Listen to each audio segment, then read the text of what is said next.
Urban Village Development Commission. Welcome back.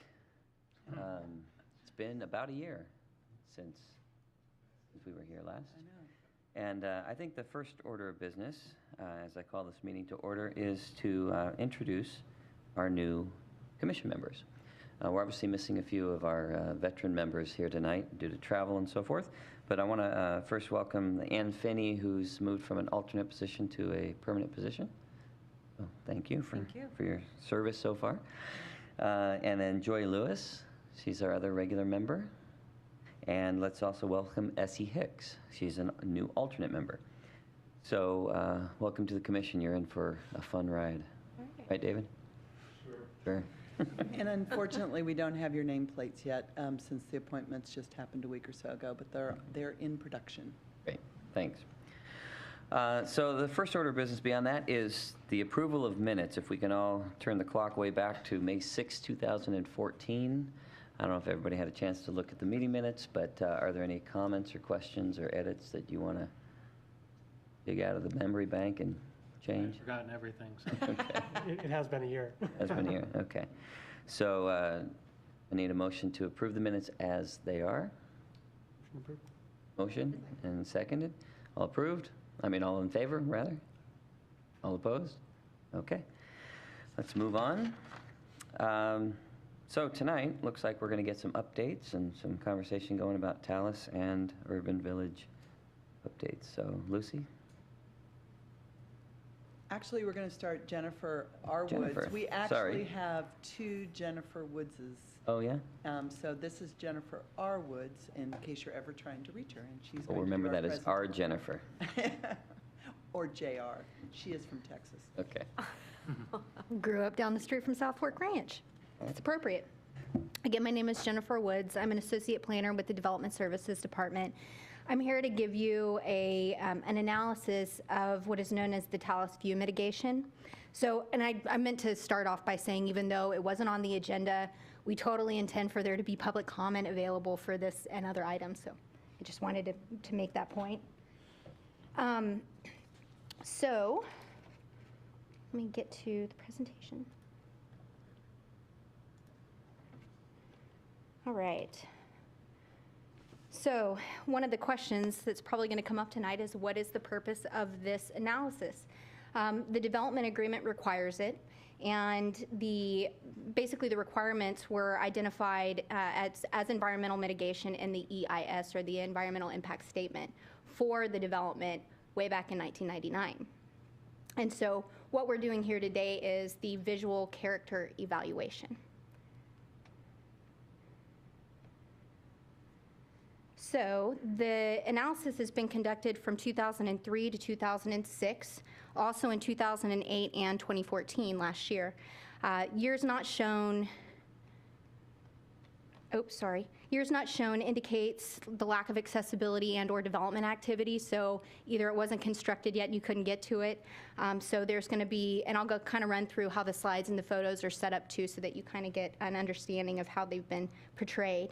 The following analysis documents visual change from views within Talus, so interior points, open space tracts within Talus, and then also views from off-site, so SR 900, I-90, from outside of the development area.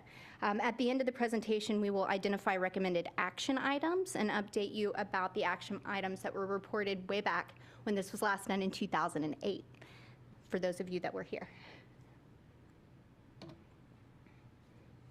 So like I just said, the photo locations are from various points within Talus and then also off-site. One I didn't mention was Squaw Mountain. So to kind of run down how the photographs are all laid out and what the next few slides are going to represent. So generally all photos will be in the same location on the following slides based on date. So for example, and I'll use this as an example slide, we have 2003, 4, 5, all kind of set in the same location. So as we go through the different tracks and the other viewpoints, all of the slides should be kind of set up like this.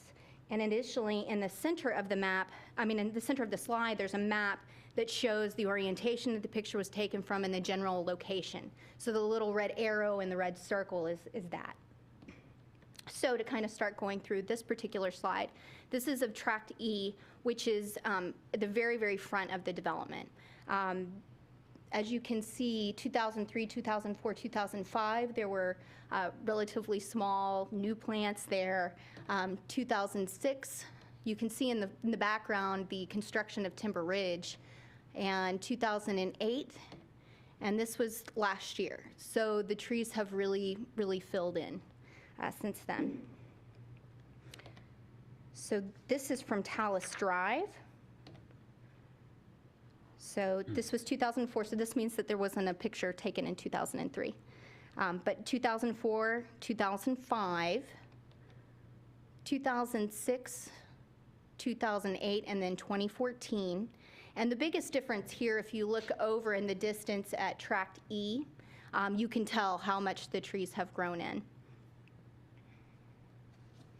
Jennifer, did you say these were all shot at the same time of year, each year? No. Or if I heard that? I am actually not sure, but could guess when some of these pictures were taken. Like, for instance, 2004, there are no leaves on the trees, so it was probably taken in the fall. 2005, their leaves are a little, but my pictures were all taken last year in the fall time. I think I might have taken 2 in the spring, but they're pretty obvious. Okay, thanks. I know it makes a big difference, so I was trying to take it when the trees might have still had some leaves on them. All right, so Tract D, which is, there's a pond, and these pictures were taken above the pond. And this is looking towards the intersection of Talus Drive and SR 900. So as you can see, the pond is being constructed and it's been planted, but by 2014, the little rock wall that you kind of see in the bottom corner of all these pictures was, I found it, but you could no longer really see it anymore because it was really filled in and grown in. This is Tract C. This is up SR 900 a little bit. This is where the new storage yard is located. These are views from the driveway looking south. So this would have been the first few years. You'll notice a big change in the road improvements and then also the vegetation adjacent. So as you can see, the big difference in 2014 is all of the road improvements on the side. There's curb, gutter, sidewalk. And there's another photo of Tract. There's actually several photos of Tract C, so we'll kind of go through some different iterations of different viewpoints on the sites, on this site, excuse me. So these are pictures looking east at Tract C. Oh, sorry, there were only 2. I wasn't expecting that. Sorry, I must have pressed the wrong arrow. Okay, back on track. So this is looking east at Tract C. Oh, excuse me, this is looking west at Tract C, kind of northwest. And 2003 and 2004, all the way to 2008, basically this area hadn't been completed, but by 2014 they had finished the storage yard, and this is what it looks like. If you notice, there's a little utility box in all of the pictures to kind of verify this is the same location, but it has changed a lot even since 2008.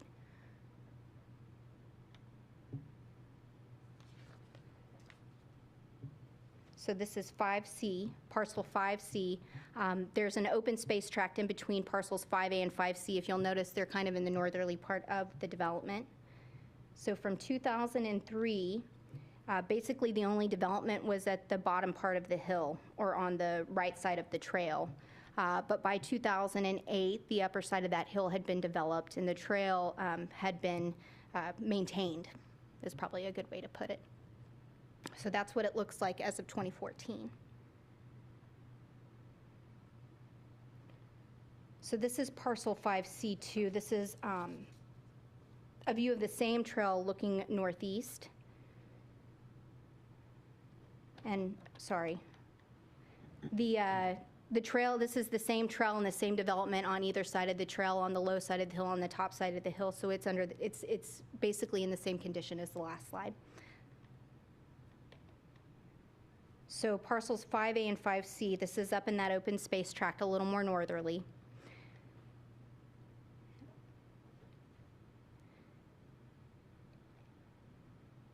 And so development occurred at the bottom of the hill first and then came at the top. In 2008, it was pretty overgrown, but by 2014, they had maintained that trail as well.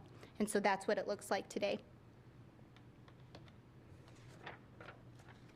So here we have parcels 5B and 5D, which is a little south of where we were just at. It shows the completion of the open space tract. Oh, sorry, y'all. I'm hitting the wrong arrow. So as you can see, the parcels are under construction now in 2003. And by the time we get to 2006, the construction is stopped and the trail has been finished. The open space tract has been finished. By 2008, it's growing in, and by 2014, it's really established. The landscaping in the tract is really established. This is the same tract, but just a little further south. And the street trees and landscaping in this tract over the years have really filled in. I was trying to take a picture kind of from the same perspective, but you notice in 2014 the street trees had really grown in, and so that perspective had really changed. So here we have open space tract in between parcels 3 and 4. This is a kind of a wetland area. It's also an open space tract, and it has trails that go through it. This is the wetland. So from 2003 to 2008, it's undergone some changes and some plantings as well. But by 2014, I couldn't even kind of see the outline of the birding shelter way in the distance because there were so many trees along the trail there. And again, this is at the same area, a little bit different perspective. There's a trail entrance off of the street here, and you'll notice over time after these trees were planted, basically by 2014, the trees were so big they really framed the entrance to that trail. This is of the same open space tract. This is of the boardwalk there, and again, you can kind of see the birding shelter way out in the distance.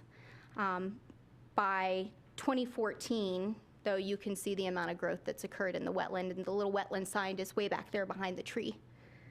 You can kind of barely see it.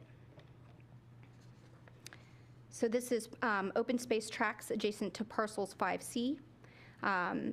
These were taken facing west, and as you can see, the area has not only been landscaped, but it's also been maintained. And this is one of the spring pictures I was talking about because the trees are pink. So this is parcel 5B and an open space tract adjacent to it. The landscaping, there's this wall, but as you can see at the top of the wall, there's landscaping planted in addition to the landscaping that's in the open space. And by 2014, it's all very well established. So let's get to some off-site views. So these are the views that we have from I-90. And 2014, the one sunny day out of all these pictures, you can still see the same amount of the development as you could even from 2004 and 2005. So the view from Squawk Mountain, this particular photo was a little bit more difficult to get. So in 2006, you can kind of see the development of Timber Ridge. That's what those cranes are. In 2008, you can barely see some of the development through the trees. In 2014, you can barely see the top of it through the trees. And these were taken from residential streets up on Squawk Mountain. The east side of SR 900, so that would be the other side of the road from the entrance to Talus. So this was the 2003, 2004, 2005, and 2006. There's some major development activity occurring. In 2008, you see Timber Ridge. I believe that's completed. And this is it today. And there's a really large stand of trees that are on Track D, which is the track that we're looking at. And you've seen various kind of perspectives of that track, but it's heavily grown in.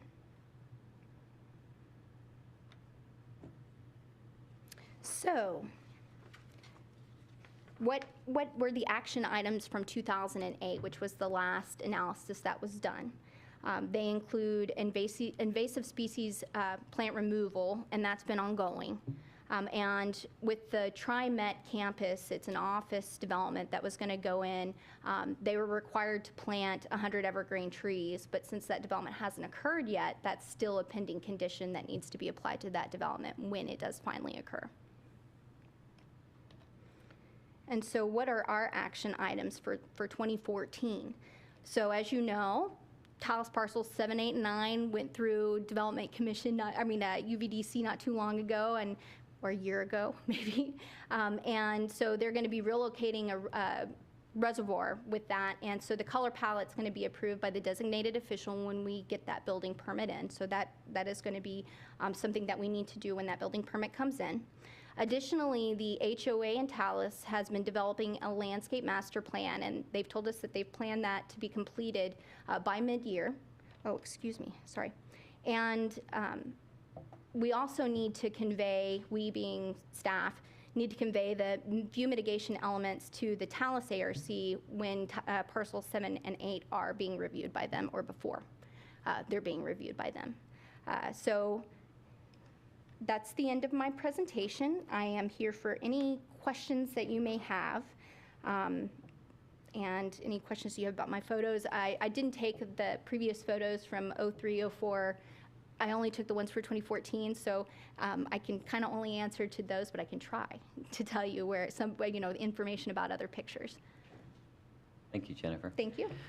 And a note to the new commissioners, even if you're an alternate, we encourage discussion and questions.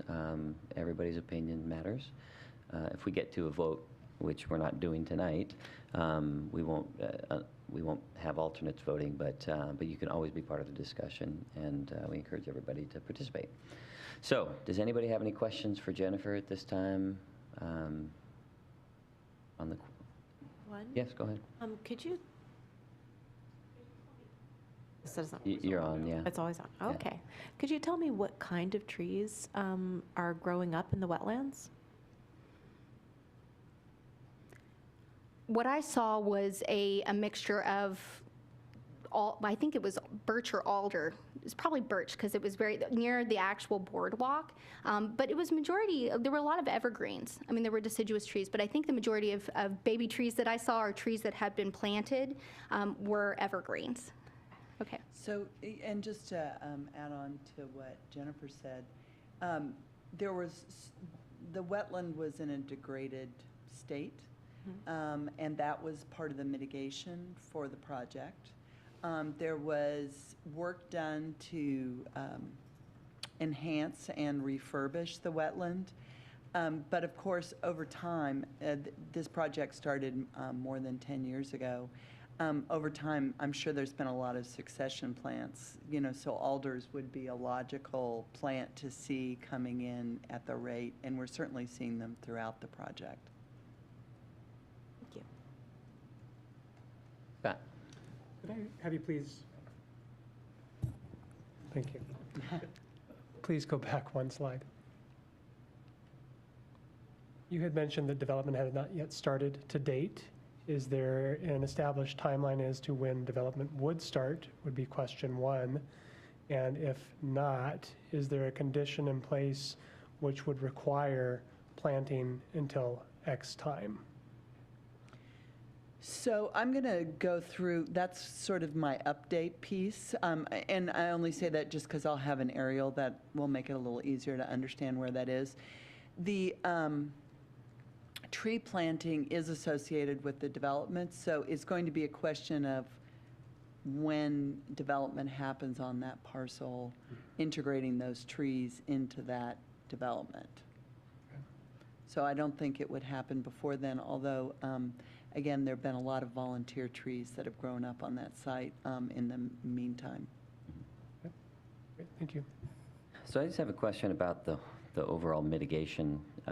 Aside from updating us and the public that are here, was this a planned and required mitigation presentation for other groups as well? Is there a timing issue here that, I'm just curious what Yeah. the purpose is exactly. Do you want to answer, or do you want me? Go for it, please. This was a part of the development agreement, and it is a report to the commission to get your perspective on how the community is growing in. It was anticipated to be annually, but with the recession, there was just no visible activity happening. And so for a number of years, we just didn't do it because there wasn't really much to show. Is that what you're asking? It is, yeah. I just couldn't remember, what the purpose or the timing was of these mitigation sort of check-ins, I guess.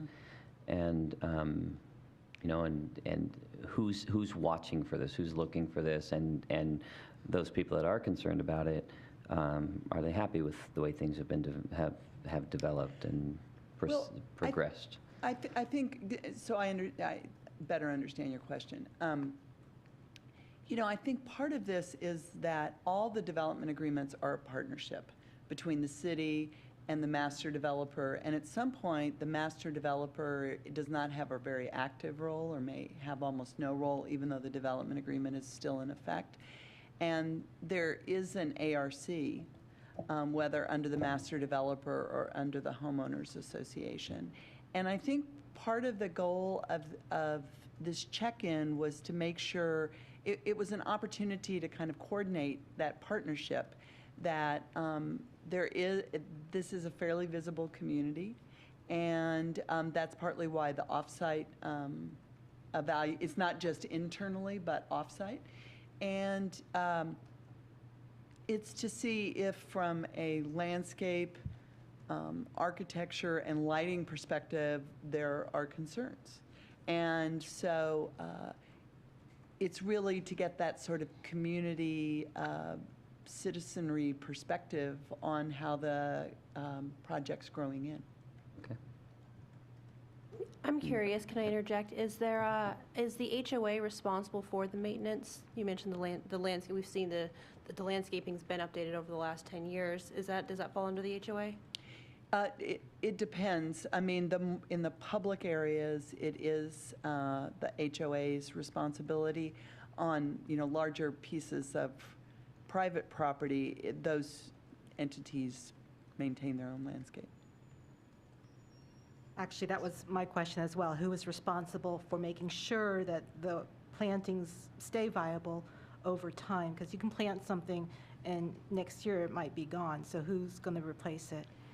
Well, so when someone gets a landscape permit, they not only do we do inspections and things to ensure that they perform, in other words, install consistent with the plan, but then we require that they post a bond. And those bonds are usually for 2 or 3 years to ensure that they are maintained basically through the establishment period. So that's the first thing that happens. Then after that period, these various entities, the homeowners association or a private property owner, is responsible for taking care of their property. And the HOA usually has, if someone's not maintaining their property, has certain tools in the CCNRs that allow them to enforce community expectations for maintenance. One of the mitigation pieces you saw was that, and Dave Siegel's here, who's on, I think, the landscape committee of the HOA at Talus. Talus, and they're starting it, and then the city will work collaboratively with them to develop this landscape master plan on character, where certain kinds of efforts will be, what areas will have more attention, what areas will be more natural. So that's, I think, going to be an important piece of what I think you're asking about, Anne, is really helping to make sure the partnership is working between the city and Talus, but even more importantly, internal to Talus, that the residents and the homeowners association and the ARC have a shared vision of what's going to be maintained and how it's going to be maintained and what those expectations are. Thank you. So are people generally happy with the way things have progressed, or are we getting So concerns from others? I don't think we're hearing about concerns. The reason I was sitting with Dave was he was just updating me on the progress of the landscape master plan. They've been doing surveys. There's a public meeting to discuss the landscape, various options for the master plan on Thursday night, and then with the goal of having it completed mid-year. So I don't think we've heard concerns.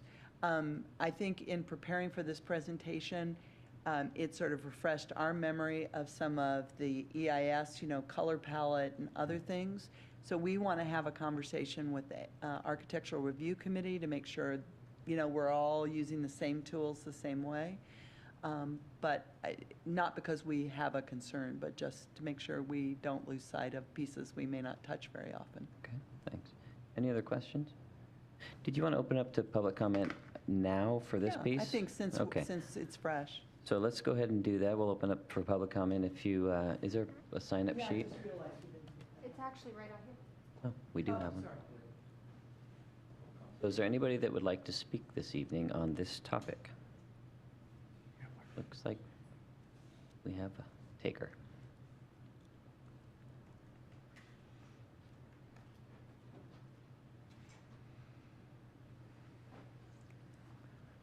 Good evening, David Kapler, 255 Southeast Andrews.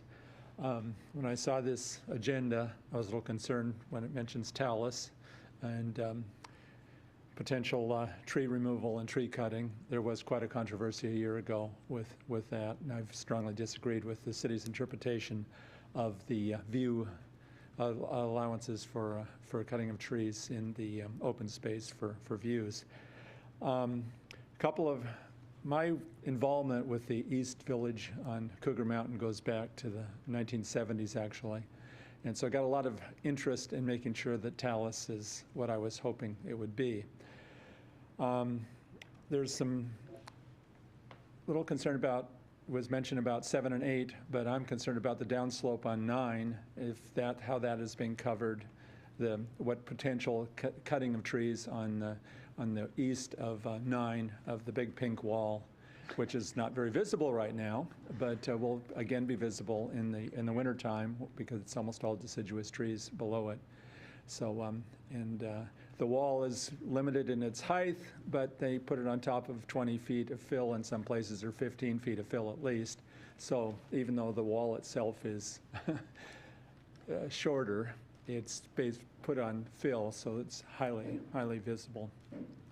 Another concern I have in terms of actually internal views from Talus of the walls that are more southerly on 7 and 8. They really are quite visible to some of the neighbors and existing the plat to the south of there. So how that's going to be treated, and it was kind of referred to in one of the slides, I believe, and how they're going to deal with that is certainly important. There's 2 other issues going on with Talus. There's 49 acres above the main part of Talus, directly north of 9 that was approved. It's not an expansion area. It's not in the city.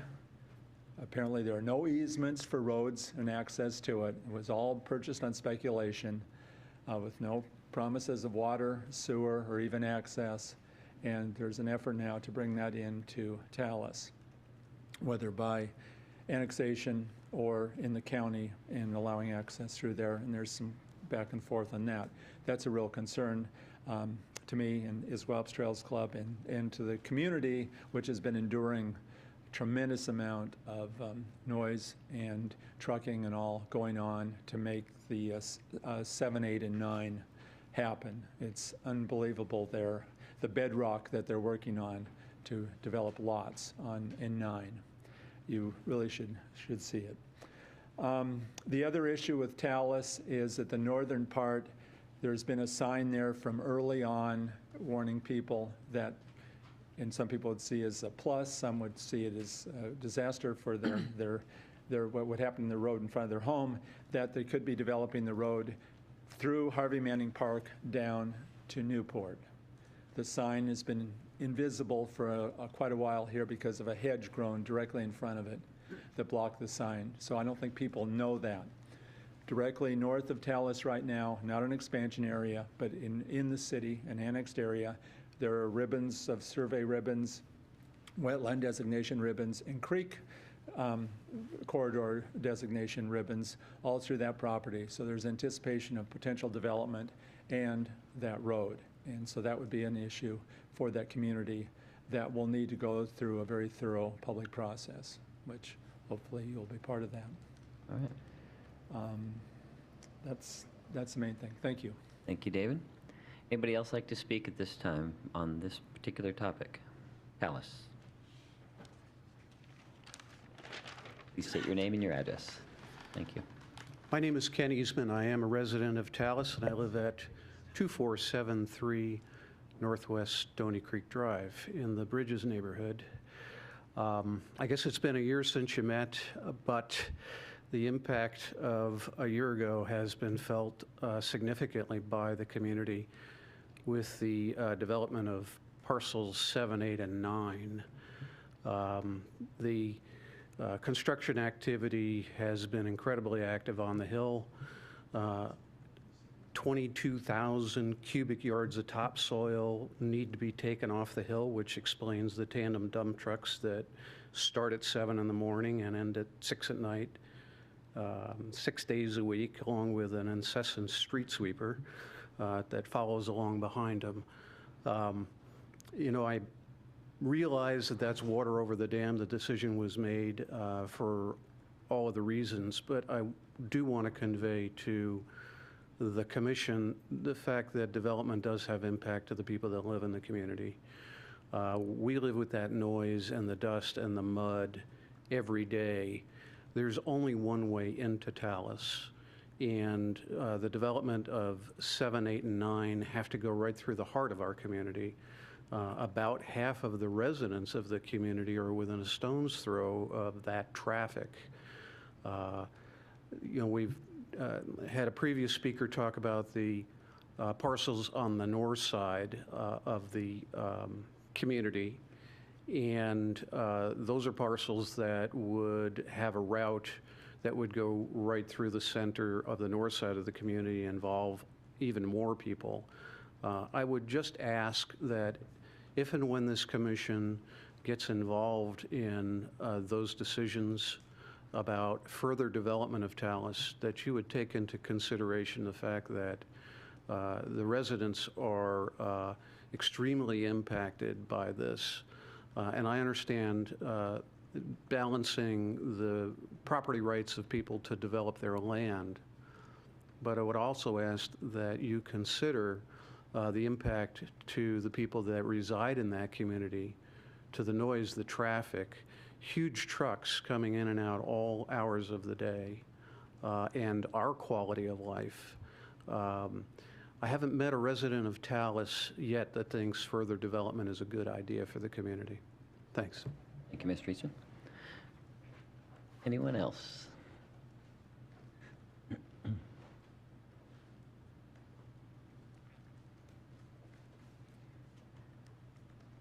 So I'm Connie Marsh, have a store at 1175 Northwest Gilman Boulevard, Suite B11, and also live in Issaquah. And I was happy at home, sitting on my couch, watching this. And then I listened and I went, that's not exactly how I remember it. So I popped in my little car and I drove down to the meeting in the middle of my nice evening to say, the landscaping has been a big problem for Talus for a long time. The plants that they planted died. They didn't maintain them. They didn't maintain the invasive vegetation. I don't know, Dave and I were out there, I was out there. The wetland didn't work, so they had to redo the wetland, I don't know how many times, to the tune of how much money. I still maintain the darn stormwater ponds that are filled with invasive vegetation. That would be the butterfly bush, the scotch broom, the holly, the blackberries. So to have a landscaping plan is a good thing. Who's actually going to ensure that this time, which is like the 5th time they've tried to deal with landscaping, it actually works is a concern of mine. And remember last year when they were doing the view mitigation and people were outraged because they were being, what was the homeowners association rule? Required to take down trees to preserve views.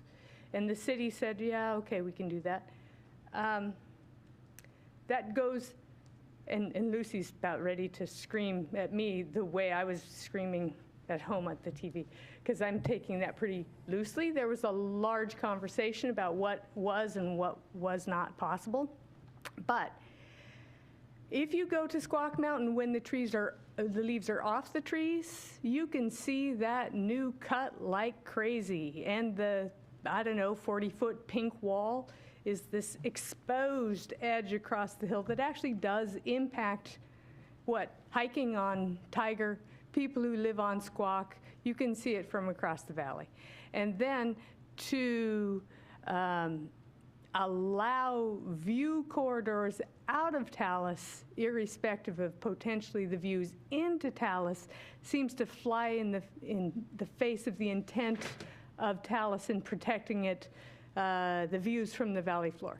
Now, we have the Issaquah Highlands, which I know Jeff loves the view of the Issaquah Highlands, so, but it is not what the city has always said, that we are going to preserve the forested hillside sensibility of Issaquah. And if we continue to build Talus all along the top of that ridge, we're only get more and more and more of that, and we are going to have scalped hillsides. So I'm going to summarize, because that was just sort of my irate. I was relaxing, and now I'm gabbing. 1, the landscaping plan has not worked very well in the past. So what is different this time that is actually going to ensure that is going to work in the future? So I would ask that you request viewing that plan and getting a recap of it when it goes through, and asking those questions. What is going to make this work in perpetuity? Because that is what we need. And then 2, the view impacts of future development along that ridge, because remember, they had wanted to potentially annex up over the top, and now they're looking at developing to the north. So how does that impact the entire feel of the city of Issaquah, and what in your mind should happen in those areas? Right now, that's going through comprehensive plan discussion, and some policy language is being reviewed, and I think you all might be interested in understanding the comprehensive plan impact on the urban villages, because that's part of your role. And then 3, this is off the range a little bit.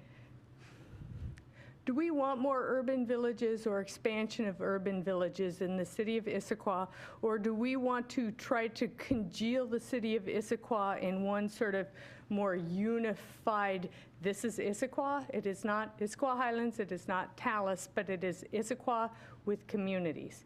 And I feel like Issaquah is sort of fragmented, and I would like to see it become more holistic. And if you wouldn't mind putting that concept into your heads and see how it pops out, that would be awesome. Thank you. That was not about landscaping, by the way. Thank you, Ms. Marsh. And I don't remember ever saying I love the view of the Highlands, but You said, I think that is just as good as trees. I don't see why you keep talking about trees. I don't think I said that, but thanks. I can find the meeting. Please do. All right. Any other comments before we move on? Oh, yes, sir.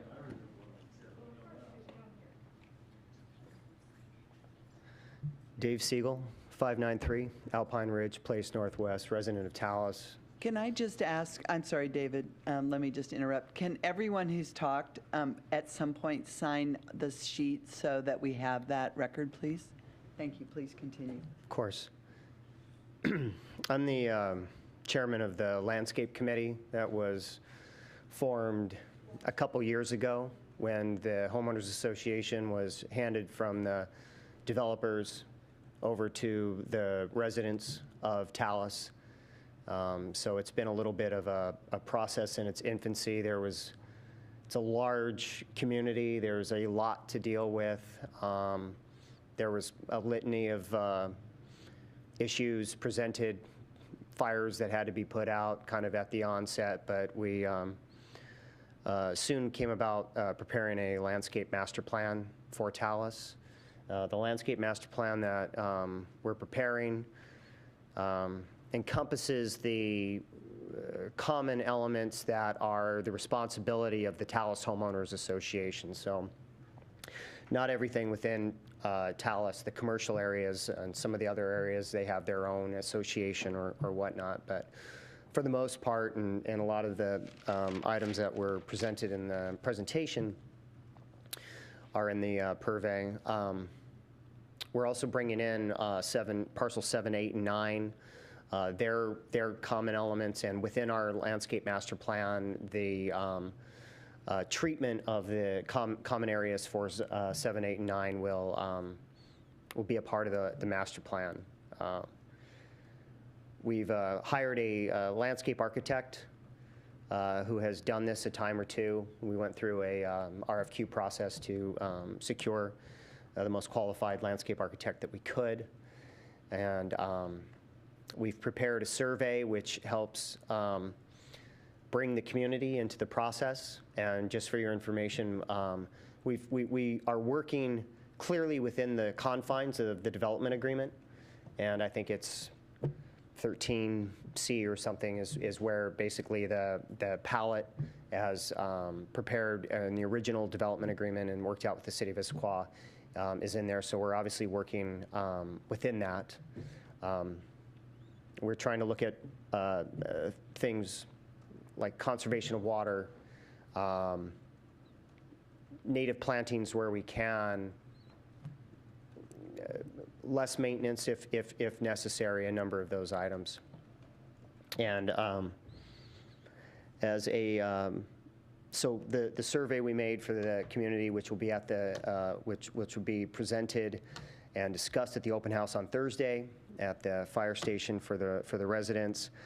We'll take that, and basically the landscape master plan will come up with a plan for every little area that we have with a palette, a theme, and things to be done, the existing condition, and possible projects associated with it.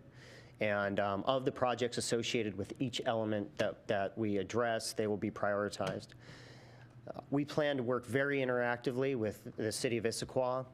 They are going to get I think probably like the 50% draft and then the 90% draft of our document. And so it'll be fully vetted through Lucy's group. And so it'll be vetted by the community, Lucy's group, and when put in place, our intention is for it to be a document that will be utilized by landscape committees moving forward and will be kind of the guidebook. So that's all I have. Thank you, Mr. Siegel. Anybody have any questions? Just a quick question. You mentioned that you've opened it up to the public. What's kind of been the response from the public? It's been outstanding, actually. I'm a civil engineer by trade, and I've done a fair amount of public involvement and working with municipalities, and this is right up there. It was a very, very vigorous response. So, Thank you. Anybody else like to speak at this time? Okay. We'll go ahead and close public comment for this portion, and then we'll open it up again for the next presentation. Okay. Okay. Can I ask you a quick question? Yeah. You know, we've talked a little bit about parcel 7, 8, and 9, which when they left here, they were more or less just kind of moved forward without a specific recommendation. What exactly happened? Is there any update that you can share with us on that? So it has been a year. The council approved it. The piece I don't remember is if there were any conditions that were added or modified. I can find that out and let you know. It's a great question, and I should, Helpful. yeah, I'll let you know that. Thanks. I actually kind of assumed that was part of this next part of the presentation, but Yes. it's not. Thank you, Jennifer. Here you are. Yeah. Are you ready for the next one? Yep, so we'll move to urban village activities. Okay.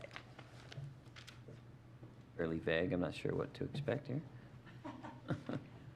Well, it was your request, Jeff. Well, activities could be anything from Highlands Day to Talus. Well, since Traffic I don't or have whatever. anything to do with that, I'm limiting to things that we sort of see come past us. So since we have some new members, I thought I'd do a little bit of an introduction. I don't know, there may be like 8 urban villages in the city, but there are 6 of them that are active right now. So the first and oldest, these are in chronological order. Issaquah Highlands, which is essentially all the purple. Talus, which is the red. The artfully named WashDOT TDR, which is a little area along the edge of Issaquah Highlands, also shown in purple. Then Rowley Properties, the Lakeside mining area, and then Issaquah Swedish was pulled out of Issaquah Highlands and made into a separate development agreement area year before last, 2013. So what I'm going to do is just go through and tell you some of the things that I'm aware of, either show you pictures and tell you where various projects are, or tell you some of the things that may be coming before you in the next year or two. So for each of these, I give you a list of the projects that I'm going to be showing. In the upper corner is a key. So first I show you where in the city it is, and then a key for, in this case, Issaquah Highlands, and the red dots represent the areas that I'll be talking about. I think a lot of the older commissioners, longer-serving commissioners, I'm in no position to say that, know where these projects are because they've reviewed them, but for the newer commissioners, I want to make sure that you sort of have a sense of where these are. So Brownstones was a project that the commission reviews as a site development permit. This is a kind of warped panorama, so it's actually a straight line. It just appears as if it's arcing back on itself. And I'm standing at sort of the major crossing. So Brownstones has a linear plaza that runs from Dick's Sporting Goods down to Discovery Heights. And you're seeing not the full thing, but the amount that they've constructed so far. And then this trellis represents a crossing that goes through the project east-west. And so you can see, sort of get a sense of how it's building in. It's about half constructed at this point. And I'm just going to keep going unless you stop me. What's the timeline for that middle kind of open space area? Well, that's an interesting question, Jim, because what they did is they started over on the east side at 10th Avenue, and they've been building west towards this. And then I think they're starting at the west and building in towards this. So I think to get it absolutely completed will be about the time the whole community's done. But we really emphasize that this is a really important crossing, and so that it couldn't be not there until the end of the community. So I think it'll kind of be open in pieces, but always have a north-south component, as I understand it.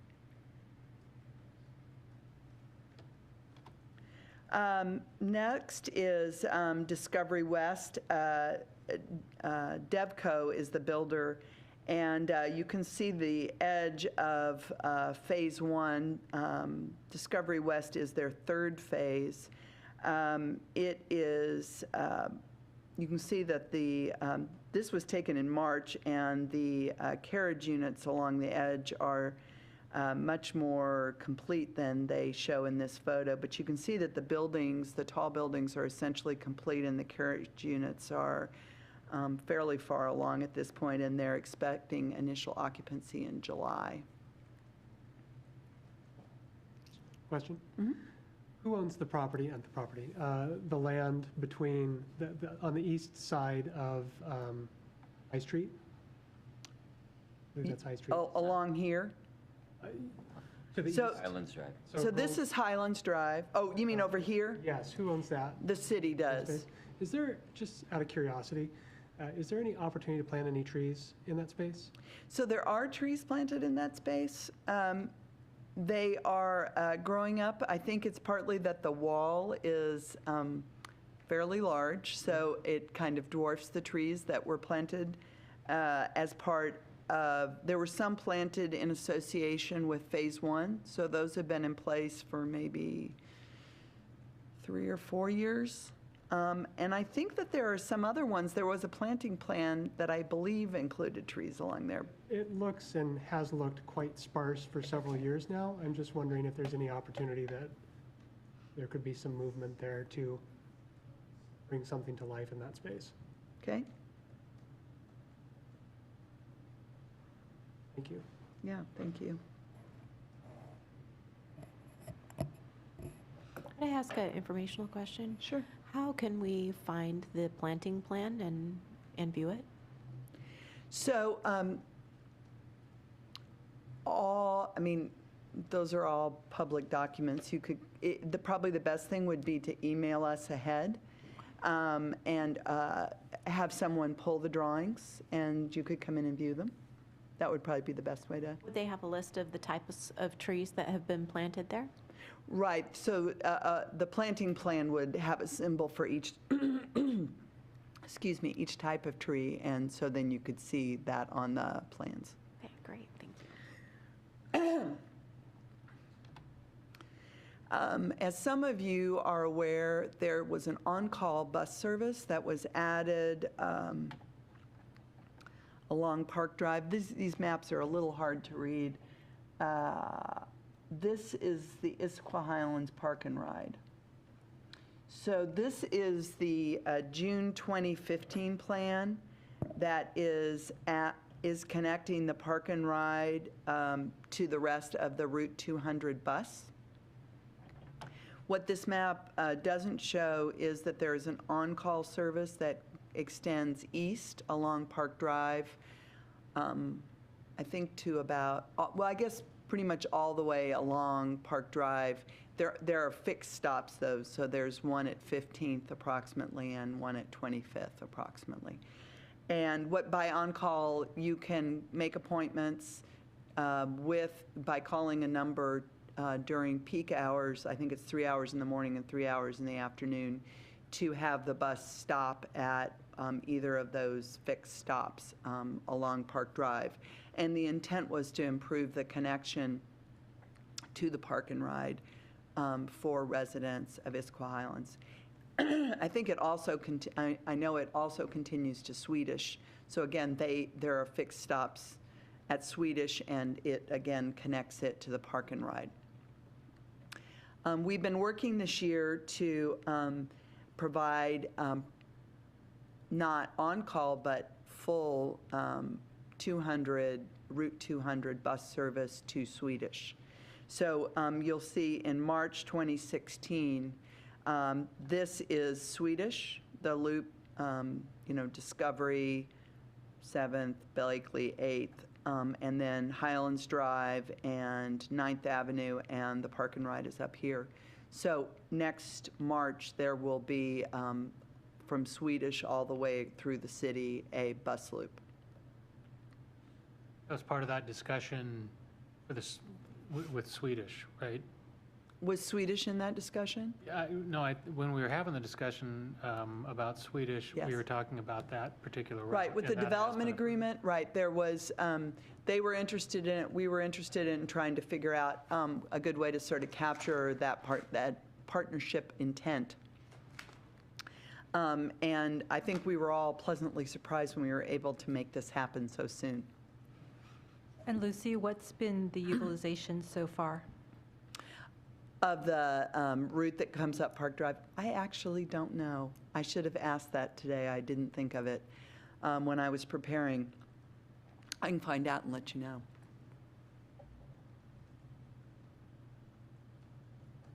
Anybody here writing it and have a sense of it? It'll probably change substantially once DevCo finishes. Well, I mean, going up Park Drive, that's about what's already in place. Part of it is just getting people used to that system, which is a little different than a typical bus that, runs 12, 15 hours a day.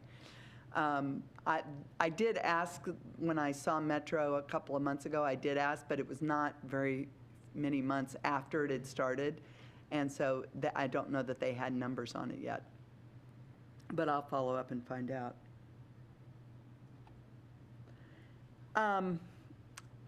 West Ridge, that's shown in blue here, is the property that used to be Microsoft's, was purchased by Polygon, I think, in 2013. There was a lot line adjustment in 2014 that you can kind of see here. There's this property, and then this property. What we call this one West Ridge South. We have actually received a preliminary plat. We need some additional information, so we're kind of waiting for that information right now. That's why we haven't scheduled when this plat will be coming to you. Especially for the new members, I want you to know this is a quasi-judicial matter, which means that you will be, you aren't the decision maker, but you are the recommending body to the council. So you have to be both fair in appearance and action and not have conflicts of interest. So I have to be fairly circumspect in what I can say tonight and in our discussion.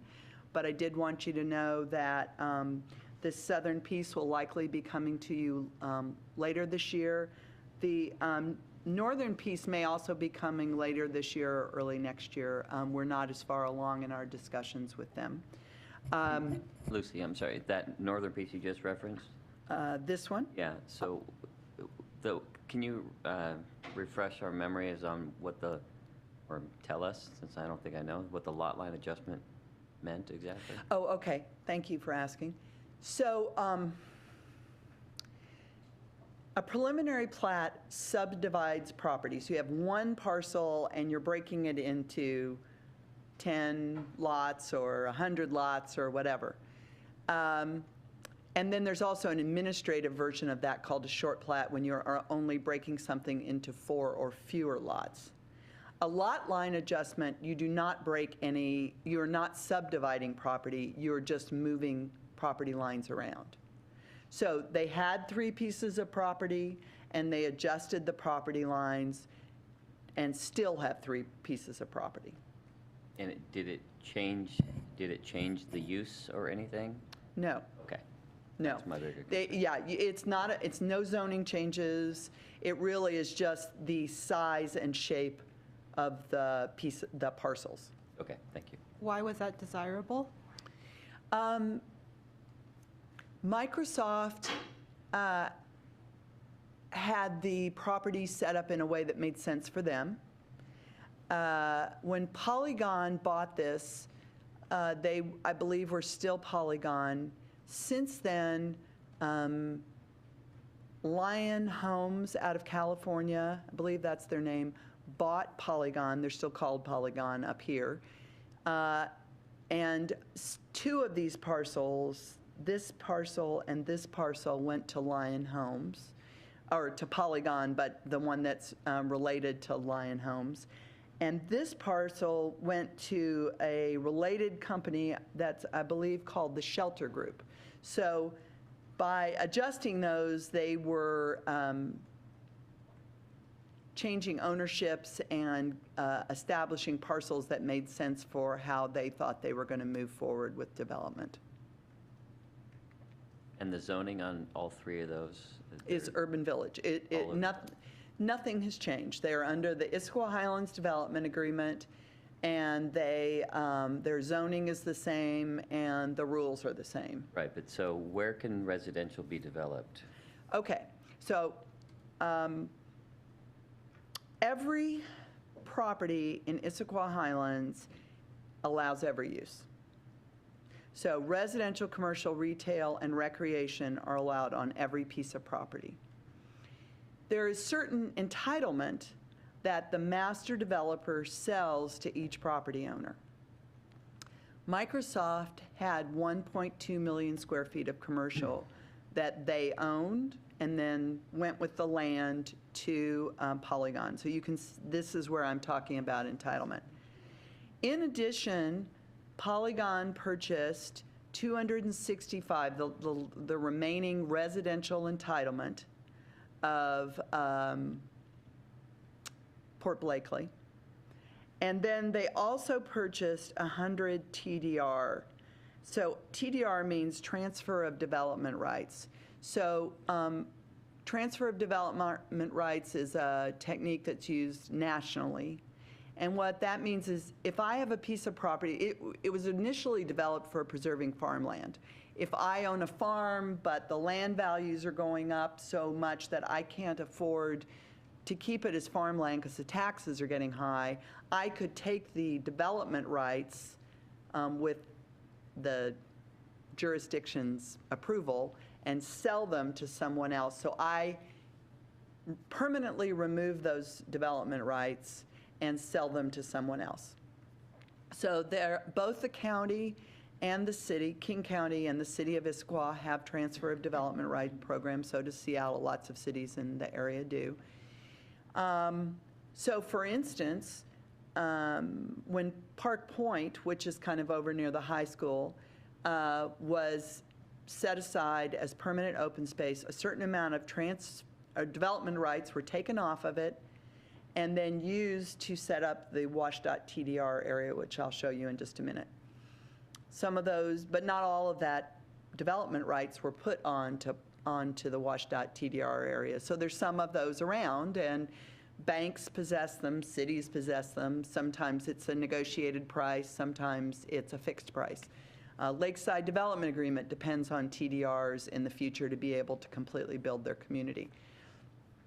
So within the city of Issaquah, you can either be designated as a sending site. That means you can pull development rights off your property and sell them. You could be designated as a receiving site, one that's able to receive transfer of development rights. Issaquah Highlands is a receiving site. And they've already received, there was a piece of property that the county wanted to protect called Mitchell Hill. And probably 15 years ago, development agreement was amended, and Issaquah Highlands purchased 500,000 square feet of transfer of development rights. It's called Mitchell Hill TDR. And so in this case, they have bought 100 TDRs to augment the residential capacity that they owned from Port Blakely. That was a really long answer. Mm-hmm. Okay. Sorry, did you have something else, Jeff? Well, while I'm semi-clear on that, and thank you for some of that refresher, I remember most of that, but Microsoft was going to develop commercial or office there, and I still have a great concern that Polygon and its sister companies are going to take that land and build residential. Now, I know there's only so many they can build, but if they decide they want to do 365 residential units and no office or commercial, is that possible on that land? So there are probably at least two pieces that would be involved with that. One is that there is a minimum density. So we don't just establish a maximum density in this development agreement, we established a minimum density. So They would have to at least meet the minimum residential density. I don't know that we can force them to build anything as long as the uses are allowed and the entitlement is available. We would certainly encourage and talk with them about ways to help make that happen. But I don't know that we can require that to happen. You mentioned residential. What about the commercial? What do you mean? So you said there's a minimum residential, and I don't know what that number is. Oh, Is there a minimum commercial that they have to build as well? Or no, not? there was a maximum. There was a maximum density of commercial, but there was not a minimum density of commercial. So could they build the 365 that you have here, residential, and nothing else? So I haven't done the calculation, since we aren't that far into it, to know whether they, if they used all, I think it's about 63 acres, and built only residential, if they would meet the minimum. I don't know that off the top of my head.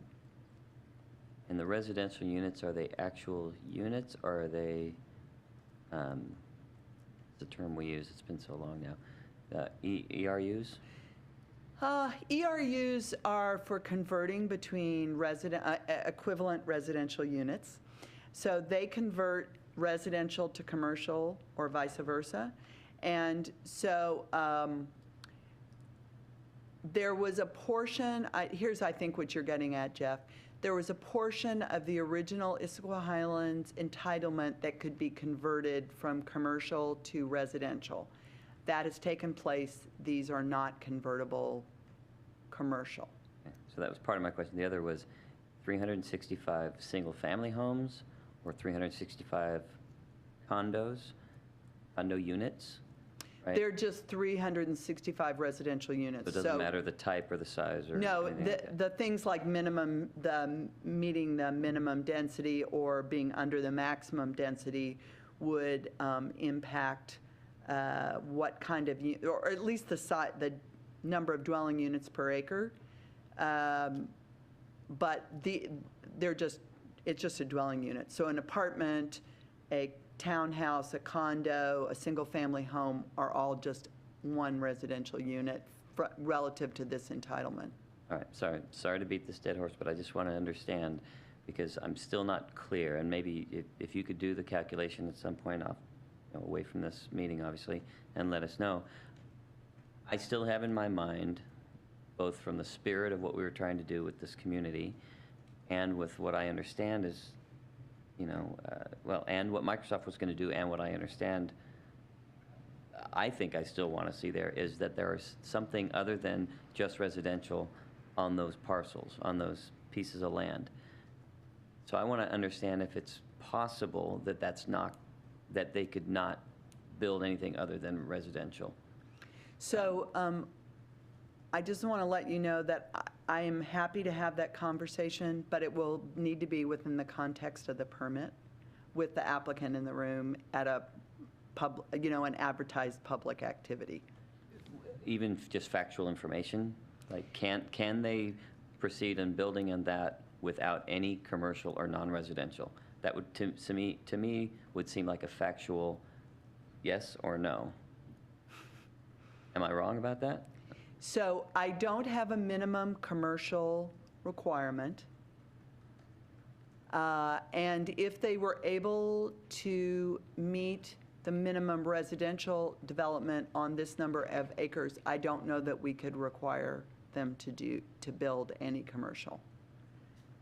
Now, there may be economic reasons why they don't feel they can make that choice, but I'm not sure that But that would put the power in their hands as opposed to what the spirit and the Yes. idea and the plan of what this community was to be about, particularly in this area that was the commercial area, right? So there are many discussions going on, and Yeah. we will share more of that when we... No, I understand that, and I know that there are decisions to be made, but I want to know the facts. I want to know, can or can they not move forward without any, because, economics aside, they'll do what's right for their business if they're able. but is that right for what we're doing? And that's up for discussion.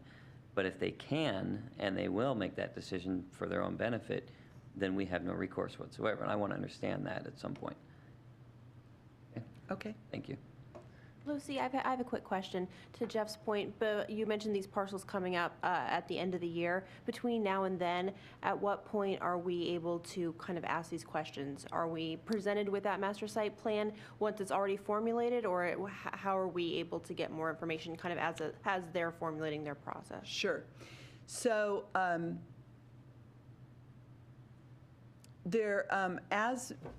because it's a quasi-judicial process, there are specific advertised opportunities when these conversations take place.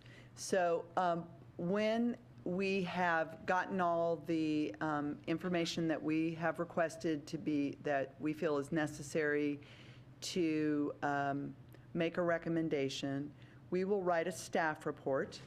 That will be sent to you about a week in advance. Then we have a two-meeting process. At the first meeting, we sort of present the general outline of what's happening, on what's being proposed, the nature of the property, the context, how we see that it complies or doesn't comply with codes.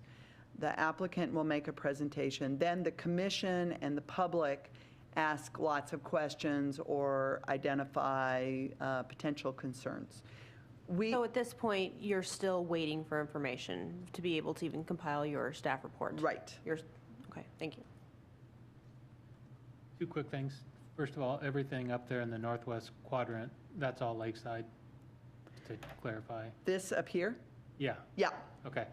And we actually, didn't we put a minimum commercial square footage on Lakeside? Wasn't it like 50,000? Yes, there is some number that they can only go so far before they had to build that commercial. And conversely, there is a minimum at Raleigh residential before they could go so far with commercial. So this is one of the first development agreements, and we learn along the way. Scott, did you have a question? You leaned forward. I'm good. Thank you. So with other developments, we have minimum commercial requirements? So with Lakeside, which is the one up here, this is the park and ride. So in this area, there's a certain amount of residential they can build before they have to, then they are precluded from continuing to build residential without building a minimum amount of retail or commercial. I don't remember which one. Okay, but that's separate and apart from That's a this. separate development agreement, yes. Thanks. Okay. This is the last one I was going to show you, just because these are kind of, other than the ones that I've shown you, these are the ones that are sort of the last parcels. Harrison is all the way out here on the east. These are the large lot custom homes. They're sort of been building out. It's been picking up recently, so we anticipate in the next couple of years it'll be complete. In the town center area, kind of behind Home Goods, Marshalls, Dick's, are these two parcels you see here in blue. One's called Block 19 and one's called Block 20. 19 was approved for a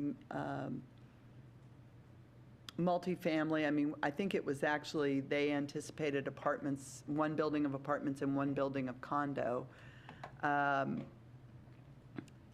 The owners don't seem eager to build. They are aware that the development agreement ends in 2017, and they say that they will be complete by then. But we've been waiting for, I don't know, 8 years or 6 years, a long time since we, the parcel was small enough that this was an administrative decision. So we don't know what's going to happen there. Block 20. Block 20 was also an administrative land use permit. It was approved for a Marriott Residence Inn, I believe. We understand that a week ago that went to auction. We have not heard anything since that happened. The sign that I saw on there the other day said commercial or multifamily. We've been talking to it is not multifamily. Okay. They don't have multifamily entitlement. There may have been some confusion by a sign maker, let's just say, who assumed that a hotel counted as multifamily, but it's commercial. Okay, thank you. No, it doesn't have to be a hotel. Any of the uses listed in the development agreement as commercial could be on this property. Right, okay. So we'll see what happens. Okay. So for Talus, so we were over here at Issaquah Highlands. Now we're over here at Talus, and it's mostly southern properties that we're looking at.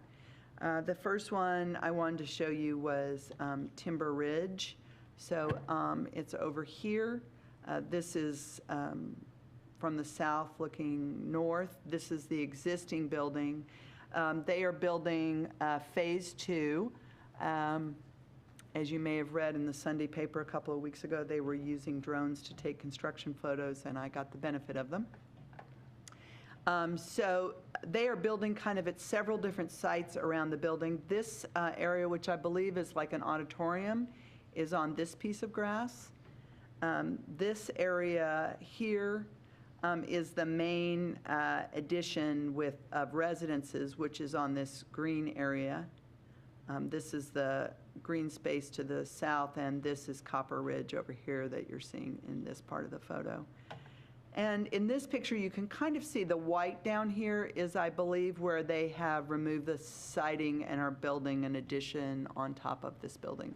And there are a couple of other spots around the site where they're adding pieces to complete the building. They had a site development permit for all the phases, so they're still building within that site development permit.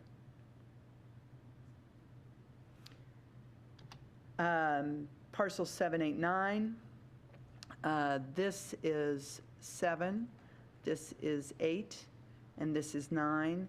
9 has been sold to Element, or at least that's the architecture firm. They have, I think they're getting ready to begin their site work this summer, maybe even this month. They're, as Ken and I have spoken, and certainly as he said today, there's been a lot of activity last summer doing infrastructure work up in this area. As far as we know, Hayes still owns both of these parcels. These are the old towers reservoir, which will be removed and restored and then moved up into this area. Sorry to interrupt, just for clarification, that's the bridges off on the left side. Yes, this is the bridges right here. Thank you.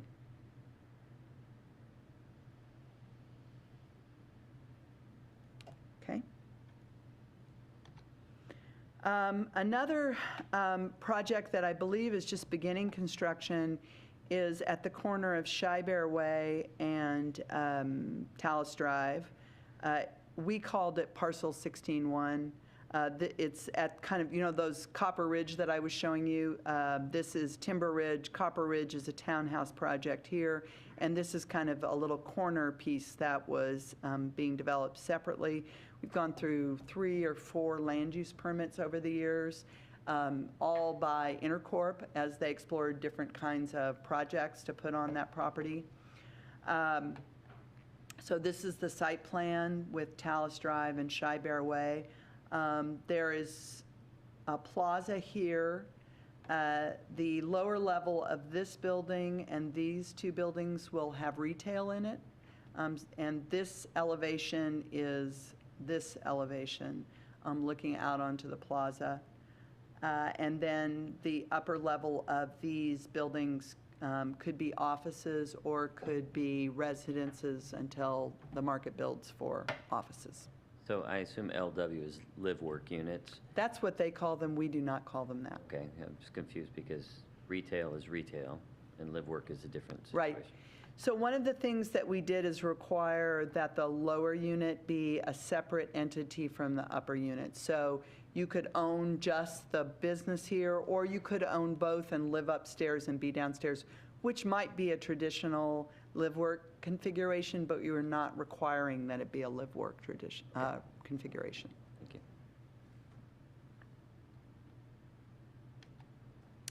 you. As sort of the last pieces of Talus, the bridges, which is here, you can see this is from Google Earth because it had the most recent photos. So there may even be some of these that are built out.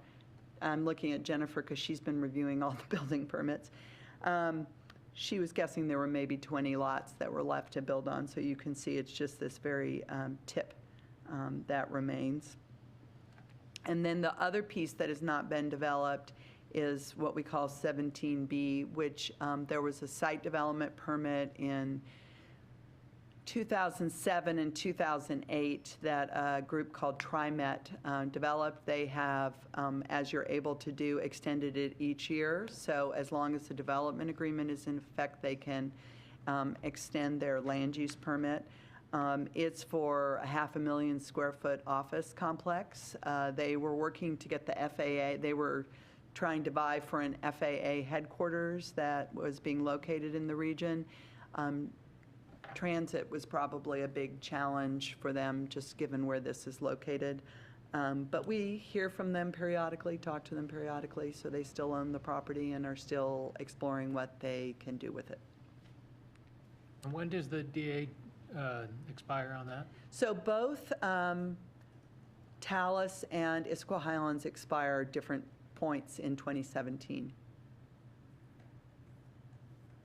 And that would all be administrative, whatever they came up with? So if they decided to completely reconfigure the property or keep the same square footage and do a different commercial use, because that's what they have as commercial entitlement, we would have to come back to you based on the size of the property. If they are taking the plan that the UVDC reviewed and approved and are just submitting construction permits for that, it would not come back to you. That would just be administrative. We're running up to that deadline. 2 years doesn't seem like a whole lot of time to do some of that. So really, we're talking about they'd have to stick within what they've got now. They don't have long. So, and the question will be what happens when the development agreement expires? And that's a question with blocks 19 and 20 and Issaquah Highlands. And, there are a lot of different pieces that have entitlement, and we are just beginning to have conversations about how do you, we've spent a lot of, I've spent almost 20 years of my life implementing a development agreement, and my next horizon is how do you close out a development agreement? So that may be a conversation we're having with you guys next year. We don't know yet. We're working on the budget and trying to figure that out for next year. Washed-out TDR is these sort of snaggletooth pieces along this edge of the southern edge of Issaquah Highlands. You can see them in kind of larger scale along here. This is parcels A1, which the plat went before you, I think, a couple of years ago. It was, the plat went through as Bernstead. Bernstead sold the property and the approved plat to Toll Brothers, who have been building the homes. They built maybe a third to a half of the homes, of the 80 homes that are in that plat. All the plat improvements are finished. All the utilities, roads, parks are complete. The next one is, this was called Parcel 2 when the plat went through you guys. It was by Ichijo did it.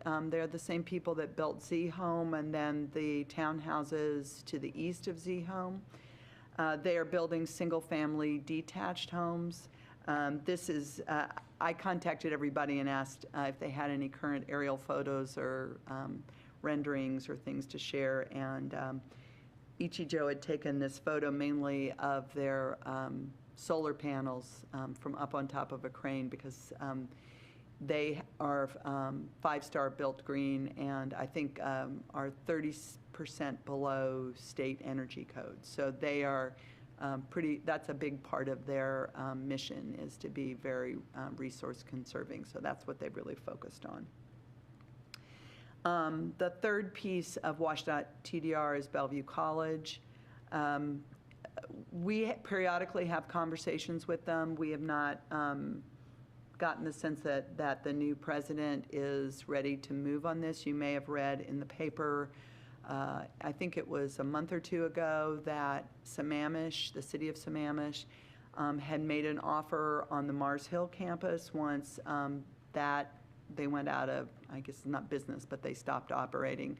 And the goal of Sammamish was to create a community college campus for Running Start, because there's Mars Hill was located very close to several high schools. And this was for Cascadia, Bellevue College, and another community college. I can't remember what it's called.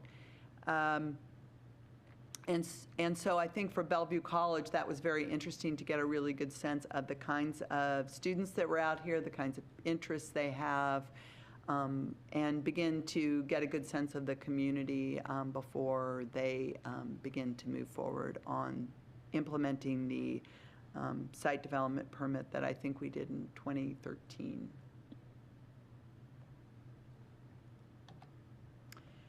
Rowley Hotel, I believe it's topped out. You can this photo was from January, and then this photo is kind of on. It's standing here, looking along the ground floor towards the main entry lobby.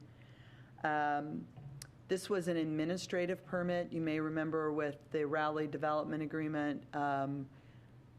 There was a higher threshold for administrative review.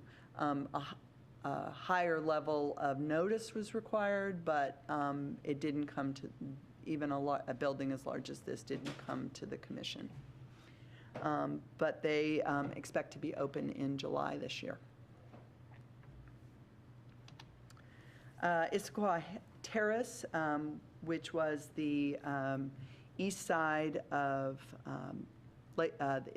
the Lakeside Development Agreement. This is Highlands Drive, and I'm standing on the roof of the Park and Ride, again taking a panorama so it looks like it's wrapping around. This is the YWCA Family Village. This is the pedestrian bridge. Anne lives about here. So almost I think every foundation for all the garden apartment buildings are under construction. This is an alley, and this is sort of the Great Lawn. This is the clubhouse, and the new intersection is located here. And this is the pedestrian crossing to give them access to the Park and Ride. And then you can just begin to see the townhouses that are in that sort of panhandle under construction. I have a couple of quick questions. Can you refresh my memory on the number of units? I think it was, Lakeside was something like 1,200 total units. Does that sound right? And I can't remember if it was 500 or 700 on the one side and 500 or 700 on the other. Am I off So on that? I don't remember the total allowable development for the development agreement. I didn't look at that today when I was prepping for this. This particular project has, in the garden apartment buildings, there are 268 units, and then there are 30 townhouse units up on this part over here. So they're just under 300. 300.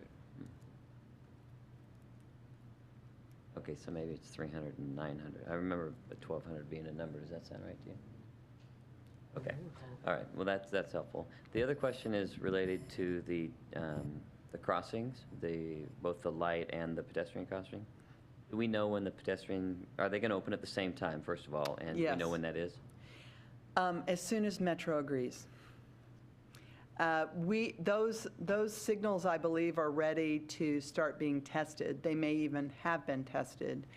The thing is that part of the land for this is on Metro's land that is part of the park and ride, and that, as you might anticipate, has been a very long negotiation about usage and putting part of the property in the right-of-way and dedicating it.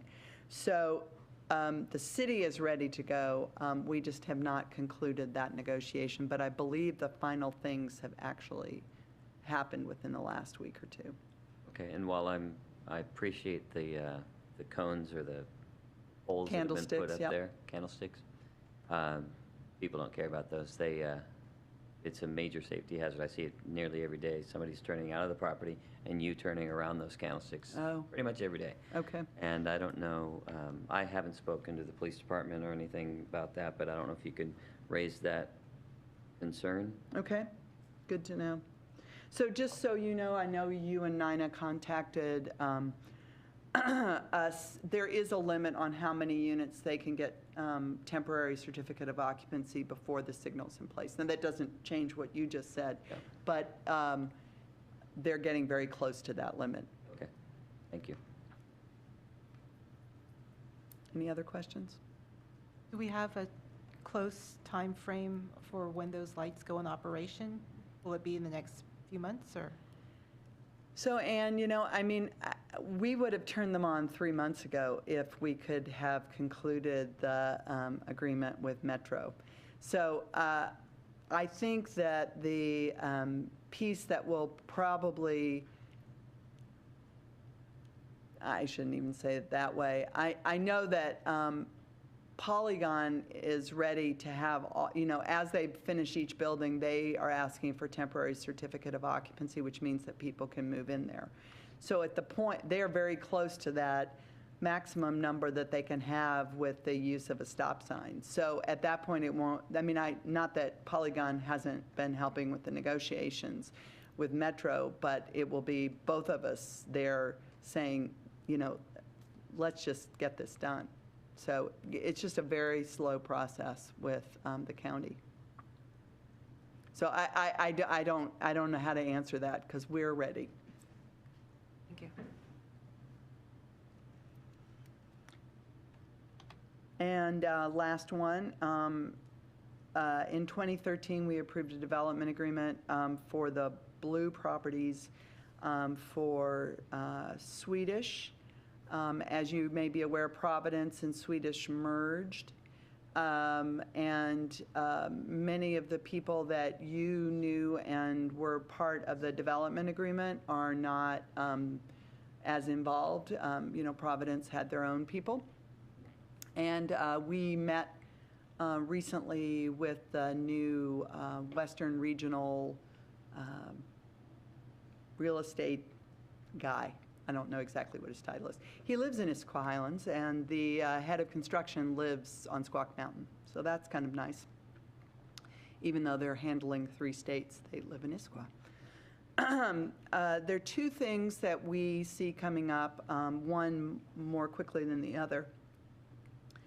As they've gotten used to being in this building and tweaked their operations, they are finding that the way certain departments are being run has patients on site longer, and they don't have enough parking. I don't think anyone's surprised to hear that. But they are not at the maximum amount of parking that's allowed, so they have asked to build a temporary parking lot, probably just across Blakely, across from the entry.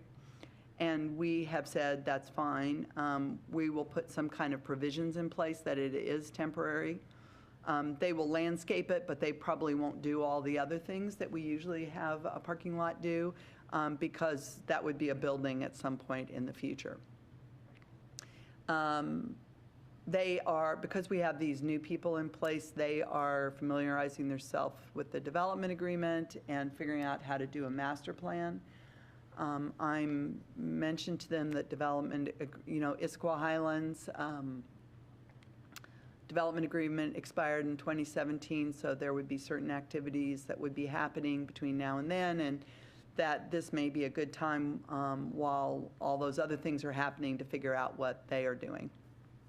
So they were interested in that, and so I'm hoping in the next year or so that we will have a master plan for the campus come to the commission. But we don't have any schedule at this time. I remember talking about parking, and I can't remember if it was you or Keith or somebody told me that, yeah, it's been pretty difficult up there, but it's exciting because they now have valet parking. I thought, oh, well, that's great. And then I went over there and it's $5 valet parking. Oh. So that's not very exciting because it's the first place, I think, in the Highlands, or really any place in Issaquah, that they're charging for parking that I can think of. And it was really disappointing because to think that a patient has to come by, can't find parking, and has to pay $5 for whatever reason, whether it's because a resident has parked there or an employee has parked in the wrong place or whatever it is, I was quite disappointed to see that. Okay, that's good to know. That was the first time I heard that. Because they have valet parking now. We were aware that there was valet parking on this side. Yeah. There's now valet parking on this side as well. Okay, maybe that's what somebody was referring to. I didn't realize that. So the one on the east side is $5. Okay. And this is prior to DevCo coming in. Where we were Yeah, that's worried what about. I'm very concerned about that. I think DevCo has more to worry about than Swedish, but that's just me. I think it's going to be a joint problem. But So that's my last slide. can I go back to the BC? I think I missed something. So you mentioned the Mars Hill property, and BC's talking about it. So where does that leave this piece of land here if BC decides to go somewhere else? Well, I don't know that that's a permanent solution, or that may be very much focused on Running Start as opposed to the broader programs that they run out of Bellevue College. But if they decide not to come here, what's sort of the next step with that piece? I have no idea. I mean, they own that property, and there's certain, the development agreement establishes certain uses and restrictions associated with it. And they could let it sit. They could, I suppose, try and sell it. What's the timeline on this one? This one expires when? So I don't remember that off the top of my head. I think it was a 15-year development agreement, but Bellevue College had the institutional use had a longer window of implementation. I don't remember how much longer than the base agreement that was. Well, it wouldn't be the worst thing if it just stayed as is, so I'm okay with that. Okay. Any questions for Lucy on any of this? I have a question for Lucy.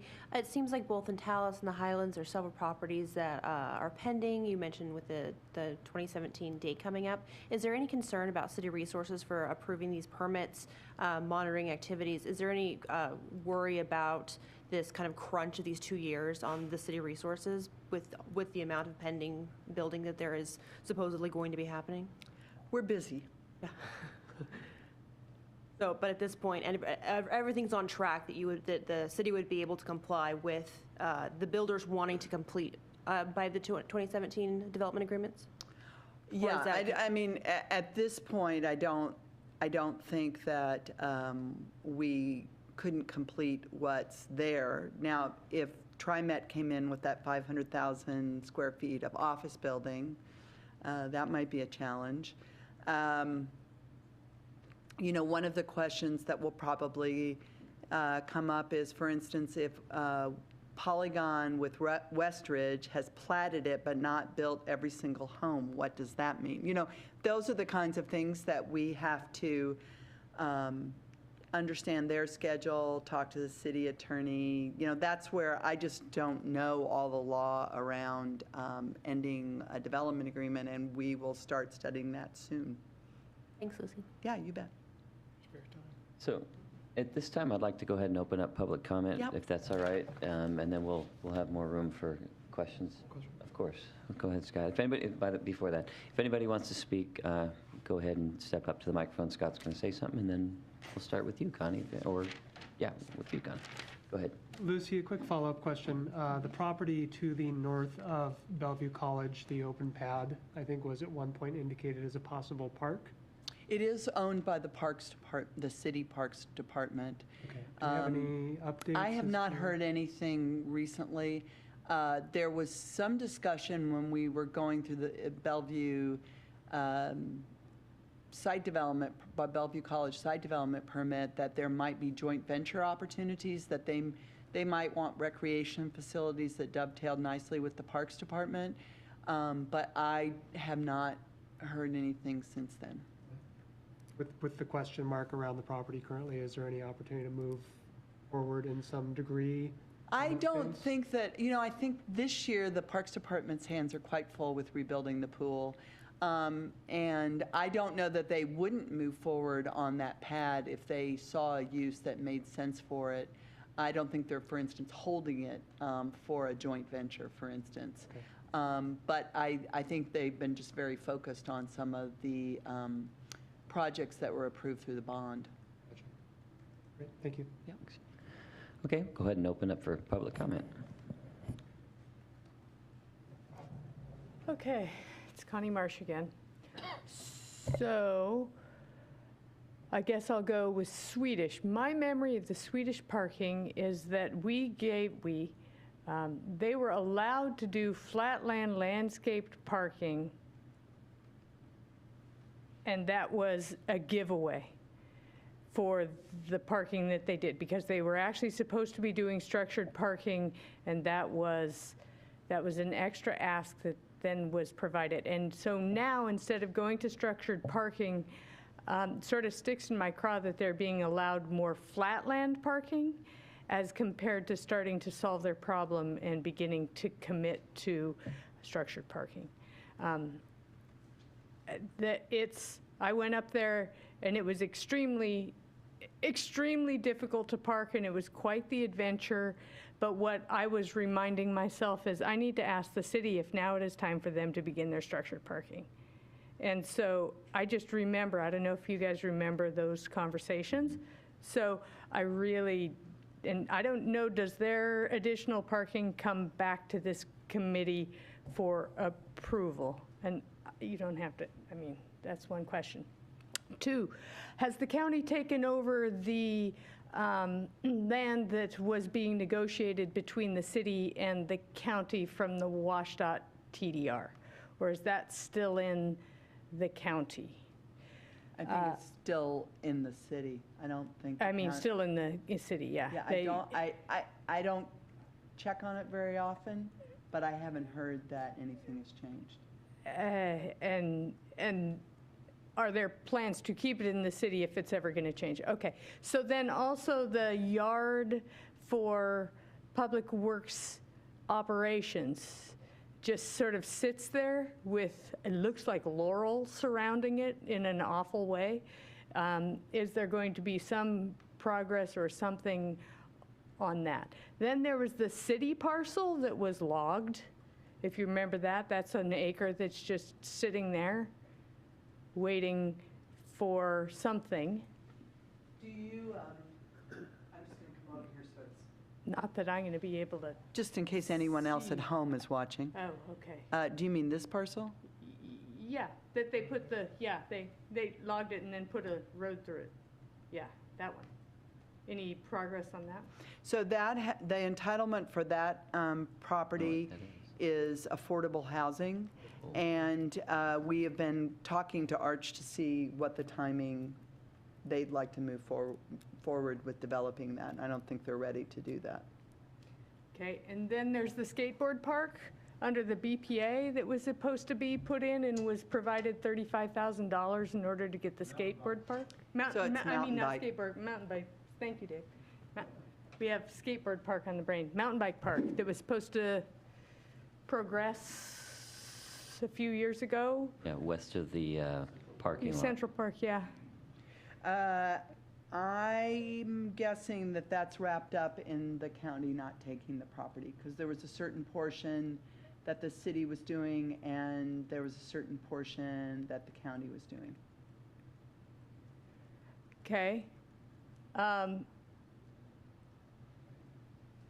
And the other thing that's growing so beautifully in that landscaped area underneath the big tall wall is Scotch broom.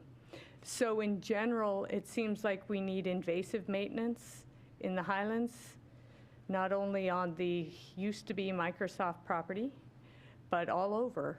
Butterfly bush, Scotch broom, you know, the usual gamut. And Russ does a great job at some of that city parks property, like up at 12th and Katsura. There's a large city parcel covered in Scotch broom that I'm tired of maintaining also. And the big hill past Swedish that the weird little trail went up. I don't know if that ever got resolved for its mountainous Scotch broom. And then the hillside going down to Highlands Drive from the overlook of Swedish Hospital. And then there is a lovely park bench meant to overview that same area that has a beautiful stand of native vegetation in front of it, so you can sit and see a close-up of native vegetation. So some review of whether the amenities that were provided in Issaquah, Highlands, and Talus, of whether they're actually working and need to be maintained to provide the services that they were to provide for the community seems reasonable at this point, because we could see how well the vegetation grows. It seems to be hindering some things. Oh, I could go on forever, so I'm going to stop now. Thank you, Connie. David? David Kapler again. Just point, this point right there. That's the point where I just pointed to is the western end of the paved trail that connects over to Central Park. It was supposed to become part of a county regional trail, but because the paved trail doesn't meet anybody's standards, there's a huge liability problem with it. If you've ever been on there when the big adult skateboarders on the longboards come down through there with their big helmets on and the rest, it's pretty scary. And that's what that site's being used for, as well as other skateboarding type stuff. So until that, the county won't take it, which is fine with me, because it's really not part of the county regional trail system. It does adjoin the county's system on Grand Ridge Park, but really is a city facility connecting the urban area to Central Park. And that's the big pitch, is there's no parks, no place for kids, and all those new condos and apartments we're building, this was how they were going to get to Central Park in those fields. So that's going to be there. Now that, I've got further south of the paved trail, you get into the area that's still owned by WashDOT, basically the slope down, and that's got some kind of a reservation on it and commitment from WashDOT. But there's a significant area that's fairly flat there that would be an ideal place to have an interpretive type trail that could be really quite flat, could be even done something like the Tradition Plateau in terms of Americans with Disability Act trail could be in there and make an interpretive trail. It would be the only place in the Highlands where you could be in the woods and potentially just be a pedestrian and not have to be dodging bicycles. So you could walk, you know, be with your grandkids or be with your kids and not be having to jump off trails to deal with bikes. It could be a pedestrian-only interpretive trail that would really be quite nice. That's kind of my long-term vision for that area anyway. Okay. Thank you. Thank you, David. Anybody else like to speak? Nope. Looking at Mr. Eastman, he's, oh no, don't call on me. All right. Any other, so at this time, I'm going to go ahead and close the public comment portion of this meeting. And I'd like to see if there are any other comments from the commission or questions this time. So were we going to discuss 7, 8, and 9 and what's happened with those parcels at all? Alice? What do you want to discuss about them? Just where it went after it? Oh, she's going to get back to us on Okay, that. I just- Because it's just more than I think she can provide at this moment. You mean what happened with, in the last terms year, of yeah. conditions and things? Yeah. Yeah, no, that's something I'm going to have to email you. I don't know that off the top of my Okay, head. thanks. Any other questions? Okay, so let's go ahead and move on to, thank you very much, by the way. And thank you to the public for your comments. Let's go ahead and move to other business and announcements. Anybody want to bring up any new business? I think everything I wanted to talk about was pretty much covered here. Oh. Okay, any announcements? Nope, that's pretty much it. And we don't have another meeting scheduled right now? No, I think the next permit that would be coming to you is the Westridge South area, and we're just waiting to get all the, some of the studies and things that we need to be able to start writing the staff report. Okay, so I think the follow-up then is what Jim just mentioned on 7, 8, and 9, and then if you could look into what I was asking about the, maybe the minimum and maximums on the Polygon property. And was there anything else? We waiting on an answer? Okay. All right. I guess then at this time, 8:55, we'll go ahead and adjourn the meeting. Thank you. Thank you. Plan. Being where you are, living where you are.